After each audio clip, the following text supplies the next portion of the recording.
ओम शांति। आज हम बाबा के 12 तारीख के महावाक्य सुनेंगे।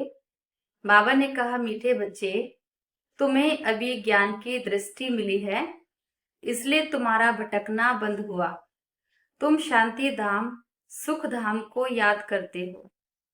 प्रश्न है आज का, देवताओं में कौन सी ताकत है और वह ताकत किस विशेषता के कारण है? उत्तर है, देवताओं में सारे विश्व पर राज्य करने की ताकत है। वह ताकत विशेष एक मत की विशेषता के कारण है। वहां एक मत होने के कारण वजीर आदि रखने की दरकार नहीं है। देवताओं ने संगम पर बाप से ऐसी श्रीमत ली हुई है जो 21 जन्म राज्य करते हैं। वहां एक राजा की एक दैवी फैमिली होती, दूसरी मत होती नहीं है।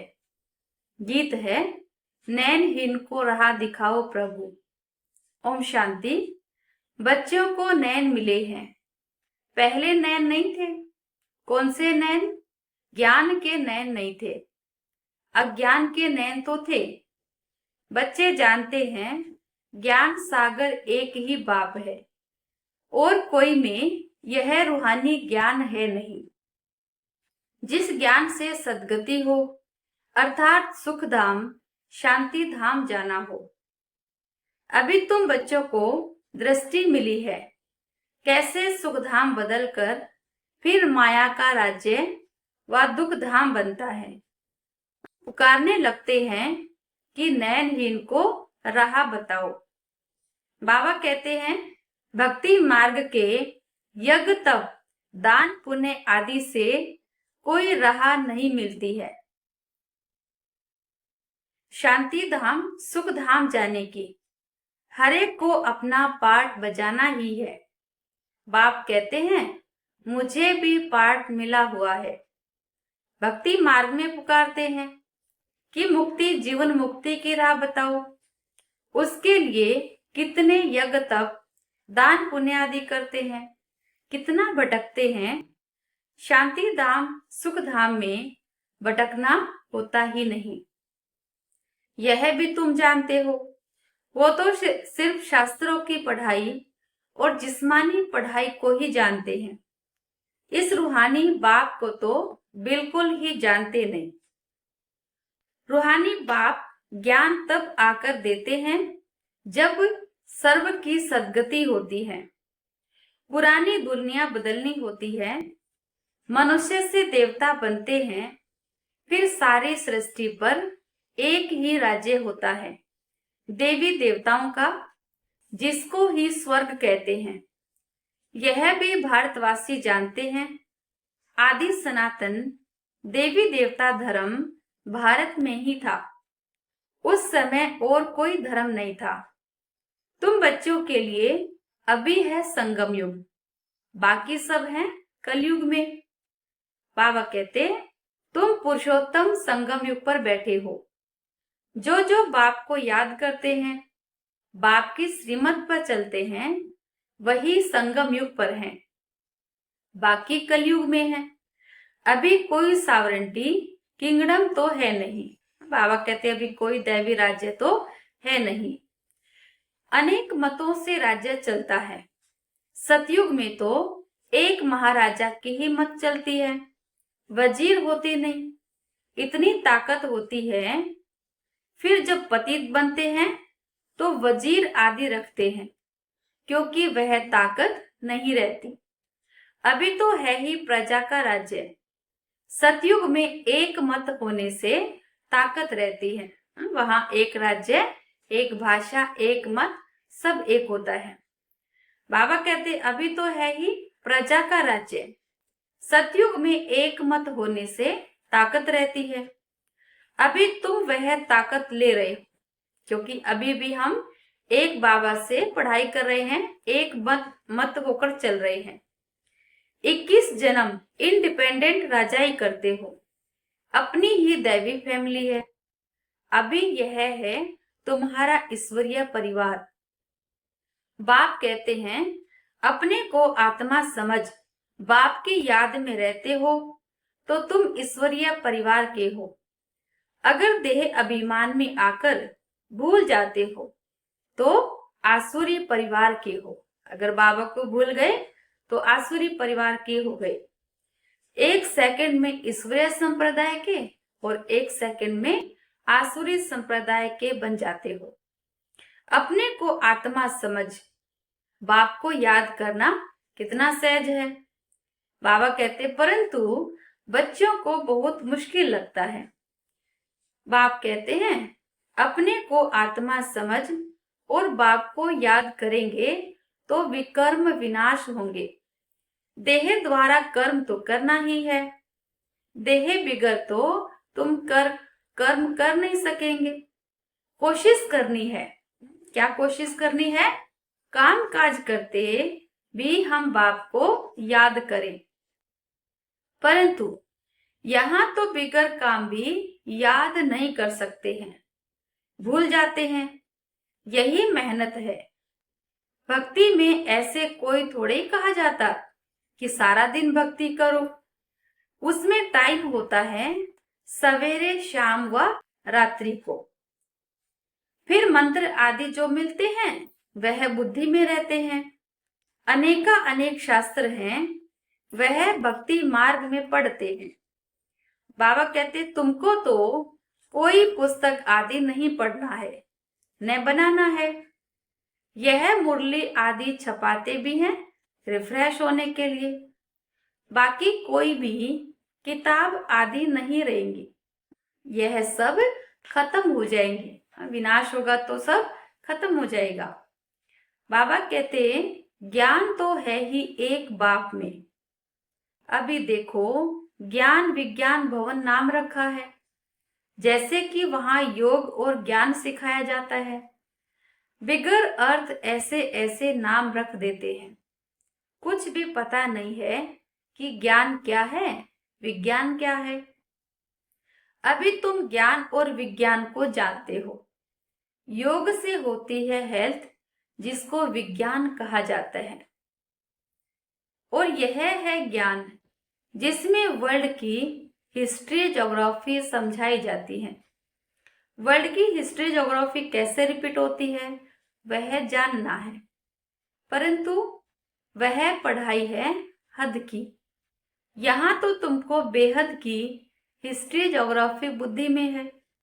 हम कैसे राज्य लेते हैं, कितना समय और कब राज्य करते थे, कैसे राजधानी मिली थी, यह बातें और कोई की बुद्धि में नहीं रहती। बाप ही नॉलेजफुल है। यह सृष्टि का चक्कर कैसे फिरता है, यह बातें और कोई की बुद्धि में नहीं आती। बाप ही नॉलेजफुल है। यह सृष्टि का चक्कर कैसे फिरता है, यह बाप ही समझाते हैं। बाबा कहते बने बनाए ड्रामा को न जानने के कारण मनुष्य कह देते फलाना निर्वाण गया या ज्योति ज्योत समाया। कहेंगे आत्मा शरीर छोड़ती है तो या तो परमात्मा में लीन हो गई, ज्योति ज्योत समा गई, ऐसा कहते हैं। तुम जानते हो सभी मनुष्य मात्र इस सृष्टि चक्कर में आते हैं। इससे कोई एक भी छूट नहीं सकता। बाप समझाते हैं मनुष्य की आत्मा एक शरीर छोड़ दूसरा लेती है। कितना बड़ा ड्रामा है। इसमें आत्मा, सब में आत्मा है। उस आत्मा में अविनाशी पार्ट भरा हुआ है। इनको कहा ही जाता है बनी बनाई बन रही, अब कुछ बननी नहीं।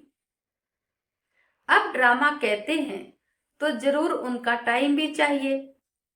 बाप समझाते हैं यह ड्रामा 5000 वर्ष का है। भक्ति मार्ग के शास्त्रों में लिख दिया है ड्रामा लाखों वर्ष का है।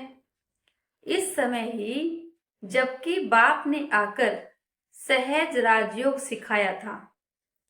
इस समय के लिए ही गायन है कि कौरव घोर अंधियारे में थे और पांडव रोशनी में थे।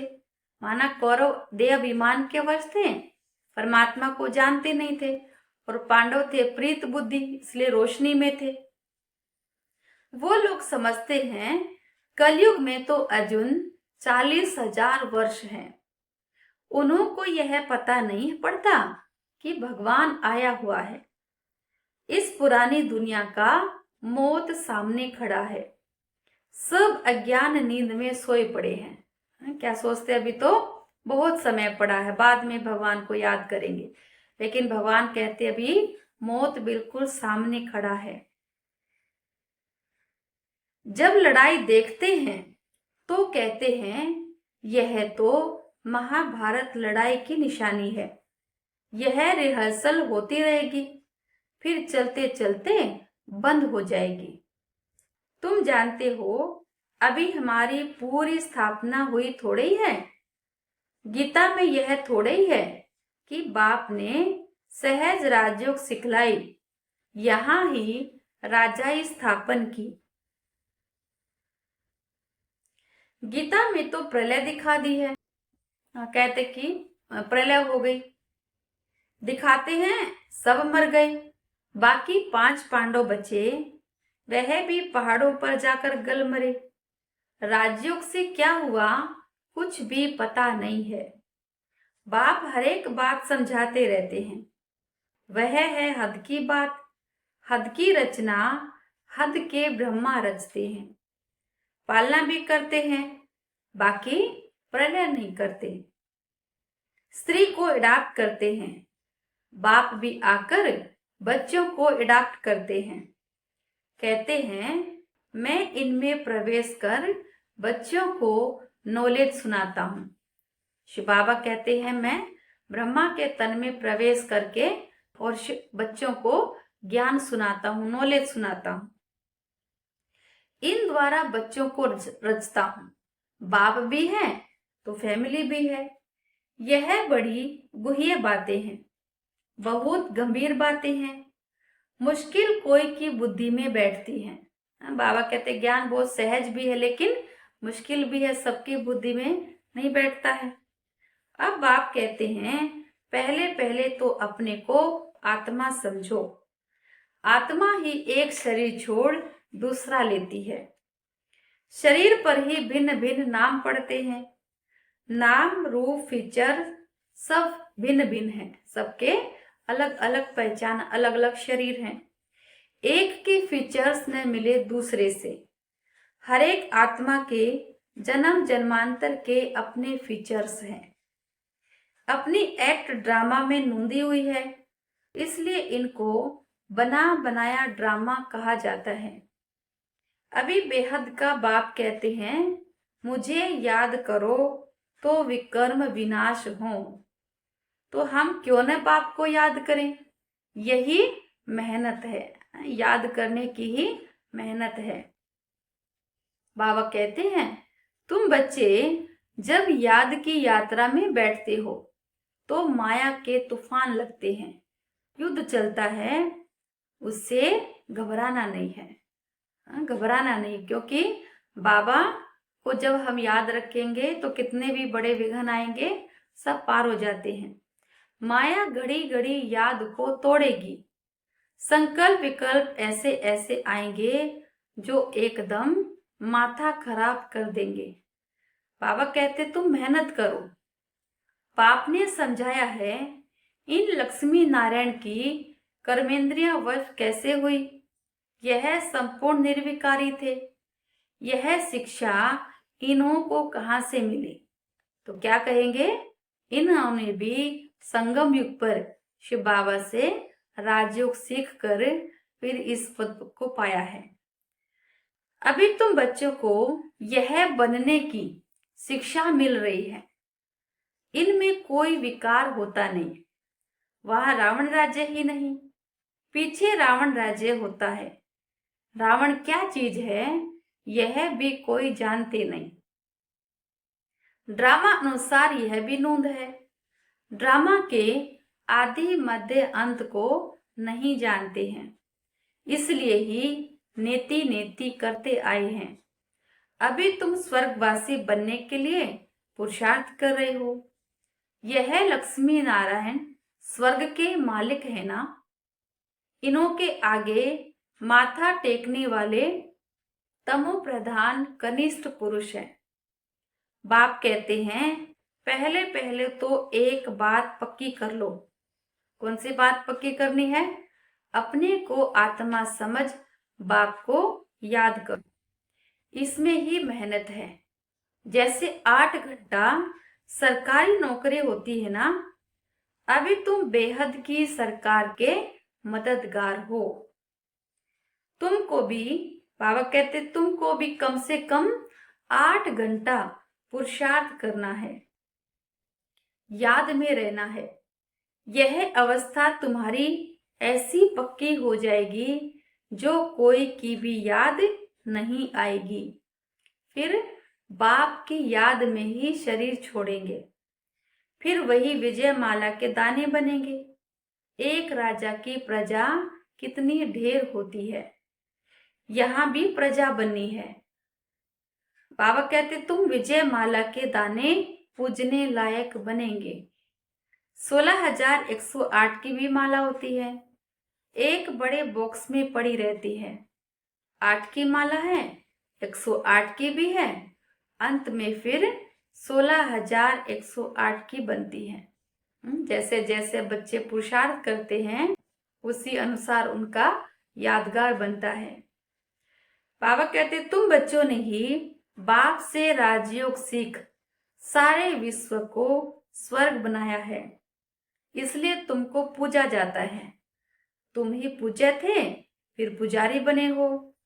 यह दादा कहते हैं, ब्रह्मा बाबा कहते हैं हमने खुद माला फेरी है। लक्ष्मी नारायण के मंदिर में यूं तो रुद्र माला होनी चाहिए।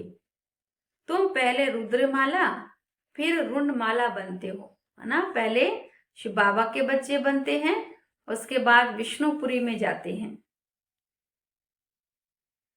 पहले नंबर में है रुद्रमाला, जिसमें शिव भी है। रुंड माला में शिव कहां से आए? वह है विष्णु की माला। इन बातों को भी कोई समझते थोड़े ही हैं। अभी तुम कहते हो हम शिव बाबा के गले का हार बनते हैं। ब्राह्मणों की माला नहीं बन सकती। ब्राह्मणों की माला क्यों नहीं बनेगी? क्योंकि ब्राह्मण पुरुषार्थ करते हैं, कभी ऊपर कभी नीचे, एक जैसा पुरुषार्थ नहीं होता है। इसलिए बाबा कहते ब्राह्मणों की माला नहीं बनती है। ब्राह्मणों की माला होती नहीं। तुम जितना याद में रहते हो, फिर वहां भी नजदीक में ही आकर राज्य करेंगे। यह पढ़ाई और कोई जगह मिल न सके। तुम जानते हो अभी हम इस पुराने शरीर को छोड़ स्वर्गवासी बनेंगे। सारा भारत स्वर्गवासी बनेगा। इन पर्टिकुलर भारत ही स्वर्ग था। भारत ही स्वर्ग था और फिर भारत ही स्वर्ग बनेगा, क्योंकि भारत को ही सोने की चिड़िया कहा जाता है। बाबा कहते 5,000 वर्ष की बात है, लाखों वर्ष की बात हो नहीं सकती। देवताओं को ही 5,000 वर्ष हुए हैं। स्वर्ग को मनुष्य भूल गए हैं तो ऐसे ही कह देते हैं, बाकी है कुछ नहीं। इतना पुराना संवत आदि है थोड़े ही, है ही सूर्यवंशी चंद्रवंशी, फिर और धर्म वाले आते हैं। पुरानी चीजें क्या काम आएंगी? कितना खरीद करते हैं।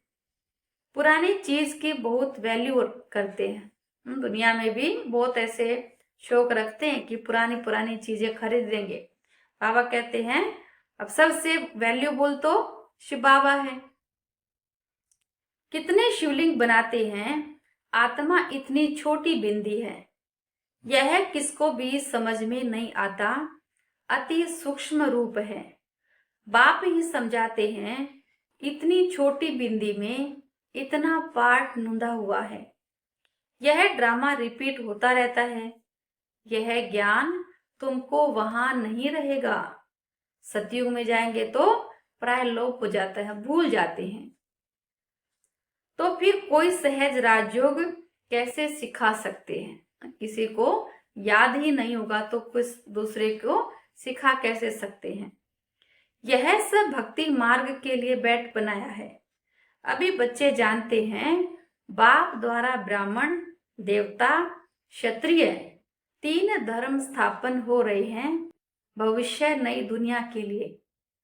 वह पढ़ाई जो तुम पढ़ते हो वह है इस जन्म के लिए। इनकी प्रारब्ध तुमको नई दुनिया में मिलनी है।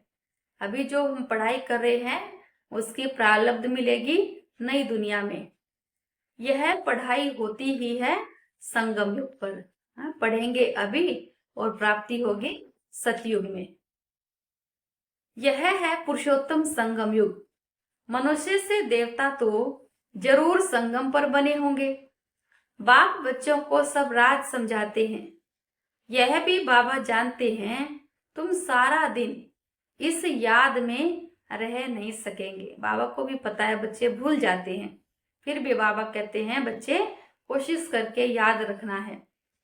तो बाप को पता है कि सारा दिन याद में नहीं रह सकेंगे, इम्पॉसिबल है। इसलिए चार्ट रखो, देखो हम कहाँ तक याद में रह सकते हैं। देह का अभिमान होगा तो याद कैसे रह सकेगी। पापों का बोझा सिर पर बहुत है, इसलिए बाबा कहते याद में रहो। त्रिमूर्ति का चित्र पॉकेट में डाल दो, परंतु तुम घड़ी घड़ी भूल जाते हो। अल्फ को याद करने से बेआदि सब याद आ जाता है। बाबा कहते बैज तो सदा लगा रहे। इस बैज से हम बहुत सर्विस कर सकते, इसलिए बाबा कहते हैं ये लगा रहे। लिटरेचर भी हो, कोई भी अच्छा आदमी हो तो उनको देना चाहिए। अच्छा आदमी कभी मुफ्त में लेंगे नहीं। बोले इसका क्या पैसा है, तो बोलो यह गरीबों को तो मुफ्त में दिया जाता है, बाकी जो जितना दे। बाबा कहते हैं कि सर्विस के लिए बाबा बता रहे हैं कि जो अच्छे लोग होते हैं वो कभी भी मुफ्त में चीजें नहीं लेते हैं। तो उनको हम बता सकते कि आप जो देना चाहें दे सकते हैं। तो रॉयल्टी होनी चाहिए। तुम्हारी रस्म रिवाज दुनिया से बिल्कुल न्यारी होनी चाहिए। रॉयल आदमी आप पे ही कुछ न कुछ देंगे। यह तो हम सबको देते हैं कल्याण करने के लिए। कोई पढ़कर भी तुमको पैसे भेज देंगे। खर्चा तो तुम करते हो ना। बोलो हम अपना तन मन धन भारत की सेवा में खर्च करते हैं। जब ऐसे हम बताते हैं किसी को भी तो फिर उनकी भी भावना होती कि हम भी अपना कुछ ना कुछ सहयोग करें, दान पुण्य करें। अच्छा, मीठे मीठे सिकिलते बच्चों प्रति माता पिता बाप दादा का याद प्यार और गुड मॉर्निंग। रूहानी बाप की रूहानी बच्चों को नमस्ते। हम रूहानी बच्चों की रूहानी बाप को नमस्ते। बाबा नमस्ते। सार है आज का, इस बेहद की सरकार को मदद करने के लिए कम से कम 8 घंटा याद में रहने का पुरुषार्थ करना है। याद में जो माया विघन डालती है उससे घबराना नहीं है। दूसरा, इस पुरुषोत्तम संगम युग पर ईश्वरीय संप्रदाय का बन ईश्वर की मत पर चलना है। कर्म करते भी एक बाप की याद में रहने का अभ्यास करना है। वरदान, अंतर्मुखता की गुफा में रहने वाले देह से न्यारे देही भव। अंतर्मुखता की गुफा से न्यारे रहने वाले देह में रहते देही भव। जो पांडवों की गुफाएं दिखाते हैं वह यही अंतर्मुखता की गुफाएं हैं। जितना देह अभिमान से न्यारे देही रूप में स्थित होने की गुफा में रहते हो उतना दुनिया के वातावरण से परे हो जाते हो। वातावरण के प्रभाव में नहीं आते। जैसे गुफा के अंदर रहने से बाहर के वातावरण से परे हो जाते हैं, ऐसे यह अंतर्मुखता की गुफा भी सबसे न्यारा और बाप का प्यारा बना देती है। और जो बाप का प्यारा है वह स्वतः सबसे न्यारा हो जाता है। स्लोगन: साधना बीज है और साधन उसका विस्तार है।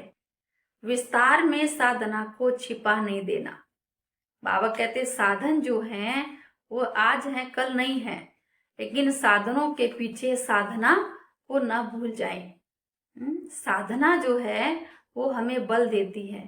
साधन तो विनाशी हैं, आज रहेंगे कल विनाश हो जाएंगे, लेकिन बाबा कहते साधना को ना भूल जाएं। अव्यक्त इशारे: आत्मिक स्थिति में रहने का अभ्यास करो, अंतर्मुखी बनो। अंतर्मुखी की निशानी सदा सागर के तले में खोए हुए गंभीर मूर्त चेहरे द्वारा आत्मिक स्थिति के चिन्ह दिखाई देंगे। एक और मनन चिंतन करने वाला चेहरा और फिर रमणीक अर्थात मुस्कुराता हुआ चेहरा, दोनों ही लक्षण सूरत से प्रत्यक्ष होंगे।